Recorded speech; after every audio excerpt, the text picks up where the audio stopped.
Hello friends, welcome to defence matrix. तो Israeli aerospace industry ने एक नया प्लेटफॉर्म निकाला है जो कि काफ़ी ज़्यादा स्पेशल है और इसके बारे में चर्चा करना बहुत ज़्यादा ज़रूरी है। इस प्लेटफॉर्म का नाम है एलियन, जिसको ऑल इन वन प्लेटफॉर्म भी कहा जाता है। और ये पहली बार ऐसा एयरक्राफ्ट है जो कि दो डिफरेंट आर्किटेक्चर वाले प्लेटफॉर्म को सिंगल प्लेटफॉर्म में लेकर आता है। तो ये इलेक्ट्रॉनिक अटैक भी परफॉर्म कर सकता है, साथ में आई स्टार रोल को भी परफॉर्म कर सकता है, जो कि पहले दो डिफरेंट टाइप के प्लेटफॉर्म से किया जाता था। तो ये इसलिए स्पेशल है क्योंकि ये कॉस्ट सेविंग आपके लिए कर रहा है, दो प्लेटफॉर्म का काम अकेले कर रहा है। तो यहाँ पर जो ब्रेक थ्रू मिला है वो ये मिला है कि जो प्लेटफॉर्म की फिजिकल लिमिटेशंस हुआ करती थी उसके अगेंस्ट जाते हुए ये काम कर रहा है। तो जो एनिमी के सिग्नल्स हैं उनको पहले इंटरसेप्ट कर पाना, उसके बाद उनको क्लासीफाई करना और फिर अपने ही जैमर से उनको जैम करने की कोशिश करना एक डिफ़िकल्ट टास्क है। इसमें पहले दो प्लेटफॉर्म लगते थे, तो ये एक जगह से आ रहे सिग्नल को सुनता भी है और उन्हें ब्लॉक भी करता है। तो यहाँ पर जो मेन एयरक्राफ्ट है जो कि पहचान में बिल्कुल नहीं आ रहा है, ये एक्चुअली बम्बार्डियर का ग्लोबल 6500 है, जिसकी फ़िज़िकल परफॉर्मेंस भी काफ़ी अच्छी है। इसको मॉडिफाई किया गया है और इसमें विंग माउंटेड पॉड लगे हैं, चीक फेयरिंग्स हैं, डोर्सल स्पाइन एंटीनाज हैं। तो यहाँ पर एक wide band stand of jammer आपको मिल जाएगा जो कि AES से बेस्ड है और ये रडार जैमिंग के साथ साथ कम्युनिकेशन जैमिंग दोनों कर सकता है, वो भी मल्टीपल टारगेट्स में एक साथ। बाकी एक मल्टी मोड AES से रडार यहाँ पर दिया गया है जो कि सिंथेटिक अपर्चर रडार मोड के साथ आता है, GMTI मोड के साथ आता है और इन्वर्स सार इमेज भी बना सकता है।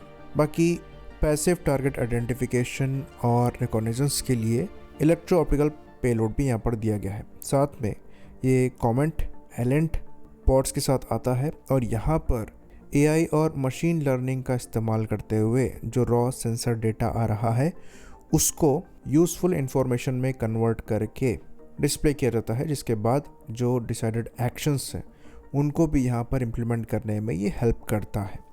तो IAI द्वारा बताया जा रहा है कि इसमें AI का सिग्निफिकेंट यूज़ हुआ है, जिसकी वजह से जो क्रू वर्कलोड है वो काफ़ी ज़्यादा कम है। तो इनकी AES से जैमिंग को लेकर ये क्लेम किए जाते हैं कि ये multiple ground targets, even air targets को भी जो कि EM वेव्स का इस्तेमाल करते हुए आपको ट्रैक करने की कोशिश कर रहे हैं या फ्रेंडली प्लेटफॉर्म्स को ट्रैक करने की कोशिश कर रहे हैं, ये उनको ब्लाइंड कर सकते हैं और वो भी उनके सिग्नल्स के रीच होने से पहले ही। इसको इन्वर्स स्क्वायर एसिमेट्री कहा जाता है।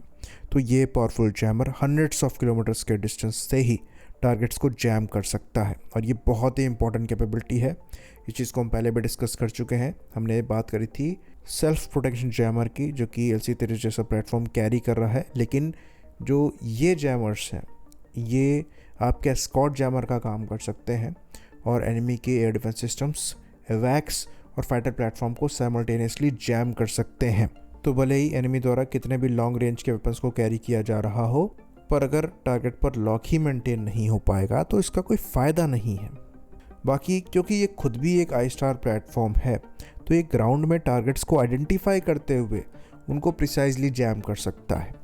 तो अगर एयर डिफेंस जोन्स एग्जिस्ट करते हैं, उसके बाद कमांड सेंटर एग्जिस्ट करते हैं जहाँ से ऑर्डर आ रहे हैं इंगेजमेंट के, इन सब का पता लगाकर वहाँ प्रिसाइजली जैमिंग करी जा सकती है। तो ये मॉडर्न कॉम्बैट में required one of the most crucial platform में से एक है। बाकी जिसकी एलेंट और सेकंड कैपेबिलिटी है उसका इस्तेमाल करते हुए इवन स्टेल्थ टारगेट्स को भी आइडेंटिफाई करने की कोशिश इनके थ्रू करी जा सकती है। तो इंडिया की बात करें तो इंडिया द्वारा अलग से आई स्टार प्लेटफॉर्म, कॉमजैम प्लेटफॉर्म और EW प्लेटफॉर्म पर काम किया जा रहा है, जहाँ पर हम इन प्लेटफॉर्म्स को अलग अलग तरीके से डेवलप कर रहे हैं। वहीं पर एलियन उन मल्टीपल प्रॉब्लम स्टेटमेंट को एक ही सॉल्यूशन से एड्रेस कर रहा है, जो कि काफ़ी कॉस्ट इफेक्टिव है। तो क्या इंडिया को इनको लेने पर विचार करना चाहिए? हमारे हिसाब से ऐसा लगता है कि इनको लिया जाए या नहीं लिया जाए, पर एज एन इंस्पिरेशन इनको देखा जा सकता है और इनकी कैपेबिलिटी पर बेस्ड होकर ऐसे प्लेटफॉर्म हम डेवलप कर सकते हैं। और अगर कुछ नंबर्स में इनको ले भी लिया जाता है तो इसमें कोई बुराई नहीं है। ये बहुत इंपॉर्टेंट प्लेटफॉर्म है क्योंकि फ्यूचर जो है ये नेट सेंट्रिक वॉरफेयर का है। तो आपको ऐसे डिसरप्टर्स चाहिए जो कि टारगेट को आइडेंटिफाई करके उन्हें जैम कर पाएँ। तो जो हम ऑलरेडी प्लेटफॉर्म बना रहे हैं उनका डेवलपमेंट रोक के हमें इस डायरेक्शन में आगे बढ़ने की ज़रूरत नहीं है। उनके डेवलपमेंट के पैरेलल में ये काम हम कर सकते हैं। क्योंकि ऐसे प्लेटफॉर्म्स के रिक्वायरमेंट 2 या 3 प्लेटफॉर्म्स की नहीं होगी, कम से कम 6-7 प्लेटफॉर्म आपको चाहिए होंगे।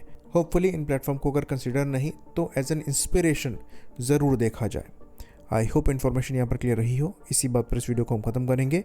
लाइक करिए, सब्सक्राइब करिए। जय हिंद।